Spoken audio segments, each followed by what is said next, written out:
What's going on, guys? My name is Will and welcome to PLC85. So for everything new with gaming and funny reaction videos, subscribe and do not forget to hit that notification bell because we post videos every single day, so stay updated. Now in today's episode we will be reacting to Swoozie, video game addict. Are you a video game addict? Am I a video game addict? I have a gaming channel. I might be an addict. Guys, let's find out together if we're addicts. Let's get into the video. First order of business. Yes. Whatever. One of my friends the other day said I was addicted to video games. Oh, just because I come home and do something every day until 4 in the morning, all of a sudden I'm addicted. I know you're like me. You'll be sitting at home playing games and then somewhere in the house you hear and your first thought is, I think somebody's breaking into my house. But then your very next thought is, okay, but I'm playing online. Yep. Can't pause it. And I'm live streaming. Right away. I can't just pause. So this is how I die. Now a non-gamer would look at that and be like, see, you're addicted. But any of y'all that are gamers know that's a normal situation.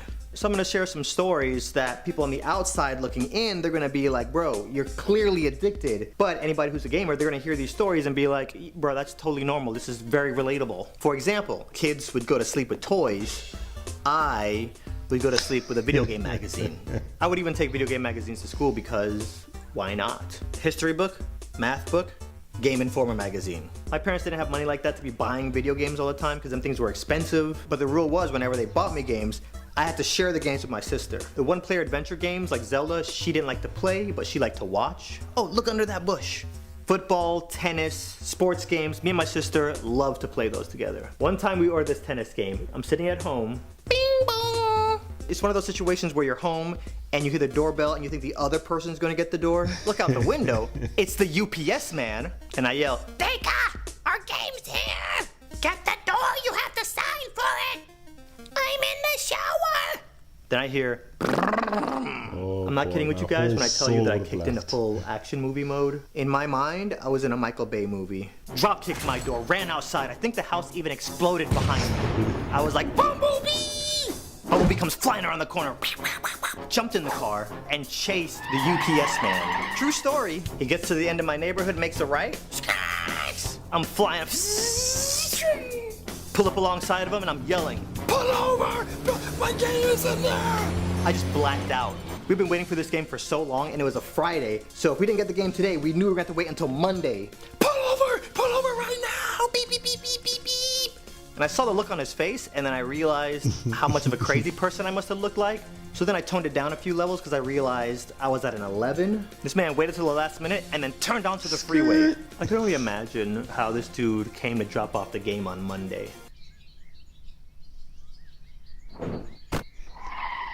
Totally relatable, right? And I'm not the only person that's ever chased down a UPS or Amazon or FedEx, right? Okay, here's another story. So I have this famous friend. She says she doesn't want to be named in the video, so we're gonna keep her anonymous. We bonded over a lot of video games, but more specifically, Pikmin. Can we all get together and tweet Nintendo of America and tell them to make a patch for the new Pikmin to make the multiplayer online? What year are we in? So whenever both of our schedules were clear for a weekend, she would pack a bunch of clothes in a suitcase, she'd come over, put her stuff in the guest room, and we would play Pikmin all weekend long. But this one time in particular, she comes over, we're playing Pikmin, I'm used to her play style, and she's just doing things differently, and her patience is just like, urgh. So the next morning at breakfast, it was very awkward, so I decided to address the elephant in the room. So, we need to talk. Okay. Is there anything you wanna, I don't know, tell me? About what? It's just you have these new moves, and have you been playing with someone else? I just think it's best if we started playing with other people. You wait till now to tell me this? I've been saving myself for you. I haven't played with anybody else, just you. What happened to us? How could you do this to me? This felt like we were having one of those relationship conversations. And I'm sure that's happened to all the gamers out there watching this, right? Question mark? And outsiders would look at me like I'm some kind of crazy addict for talking like this. But I'm not. I'm listening to myself and it doesn't sound like I'm selling my point. Signs you're addicted. You need to have 5 or more of these signs in 1 year to be considered to have a problem. In 1 year? You long for isolation. Okay. I'm just a hermit, so I don't know if that has any merit. Said in 1 year. You get headaches from staring at the screen too long. I mean, okay. You know, when you get a new game and the frame rate is different, you know, my head be hurting. You start smelling like a homeless man because you stop grooming yourself. It starts affecting your schooling or work. You can't stop when you say you're gonna stop. You prioritize gaming over everything else.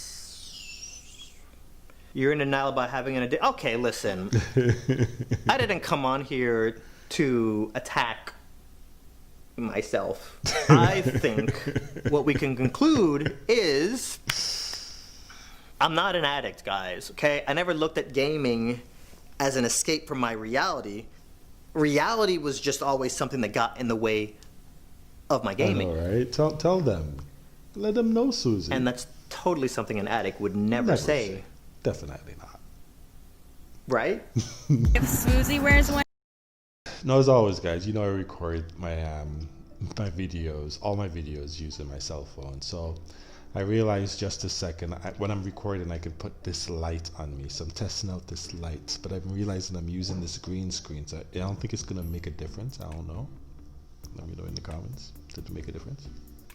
I just see a blinding light. I was staring at the blinding light. It's kind of hurts in my eyes now that I think about it. Probably the last time I'll try this. But anyway,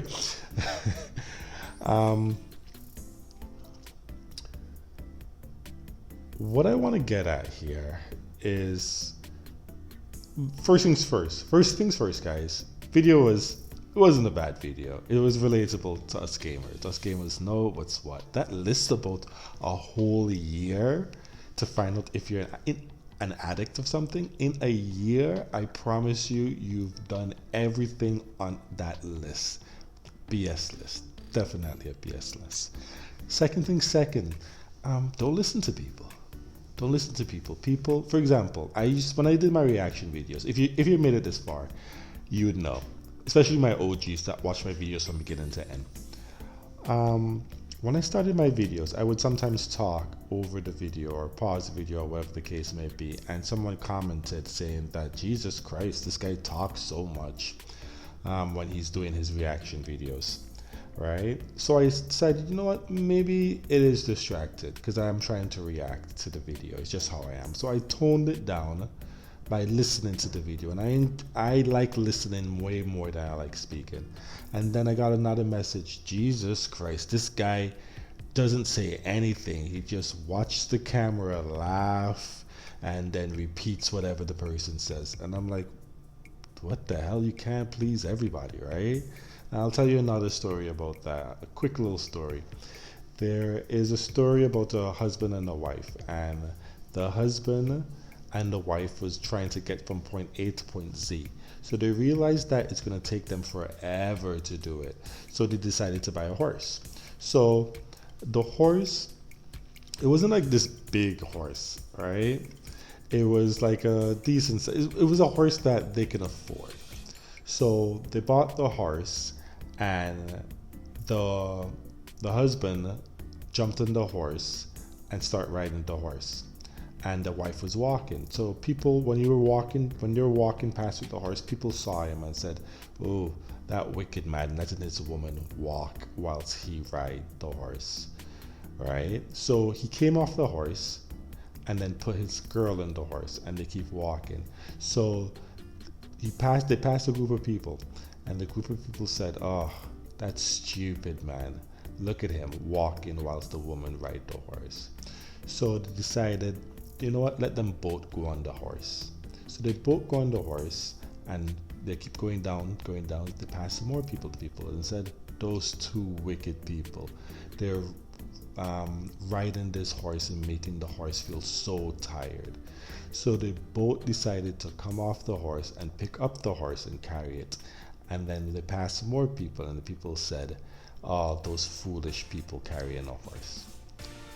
the moral of the story is don't listen to what people have to say. If people are focused on your life more than their own life, then they have nothing to do. You cannot please everybody, guys, but you can please yourself, so be happy. Anyway, guys, quick message for today. My name is Will. Don't forget, guys, where there's a will, there's always a way. Take it easy, guys.